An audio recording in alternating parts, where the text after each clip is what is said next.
Barium chloride solution. এটা দেওয়ার জন্য বেরিয়াম সালফেট BaSO4 তৈরি হলো। তাহলে এখান থেকে তোমরা কনফার্ম হয়ে যাবে এটায় ক্যাটায়ন আছে H3O+, অ্যানায়ন আছে SO4 2-, অর্থাৎ এই অ্যাসিডটা হচ্ছে H2SO4। মিটে গেল। এবার আরো একটা স্যাম্পল যেটা তার মধ্যে আমরা অ্যাড করে দেবো কিছুটা লেডের সল্ট। এটা কাট করে ঢালবি, এটাকে তুলে নে বাঁহাতে, একটু সরে আয়, যোগ কর, আস্তে আস্তে ঢাল, কোনো অসুবিধা নেই,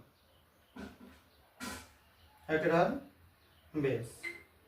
দেখো এটা আরো ডেনসিভ সাদা মিল্কি হোয়াইট তৈরি হচ্ছে, এটা লেড সালফেট তৈরি হয়ে গেছে, ঠিক আছে, লেড ক্লোরাইড PbCl2 তৈরি হয়ে গেছে, যার জন্য এরকম মিল্কি হোয়াইট কালারেশনটা তোমরা দেখতে পাচ্ছ। তার মানে এখানে অ্যানায়ন হিসাবে কি রয়েছে Cl-, আর ক্যাটায়ন হিসাবে কি আছে H3O+। তাহলে এই অ্যাসিডটা কি হচ্ছে, এটা হচ্ছে HCl বা হাইড্রোক্লোরিক অ্যাসিড, যেটাকে তোমরা আরেকটা ভাষায় কি জানো, মিওরিয়েটিক অ্যাসিড। আর এই যে সালফিউরিক অ্যাসিড, দেখো দুটোর জন্য কিন্তু কালার একরকম হলো না, দুটো হোয়াইটের মধ্যে কিন্তু পার্থক্য আছে, তোমরা দেখেই পাশাপাশি নিয়ে বুঝতে পারছো। একটা কিন্তু মিল্কি হোয়াইট, একটা কিন্তু শুধু টার্বিড টাইপের হোয়াইট, দুটো কিন্তু আলাদা।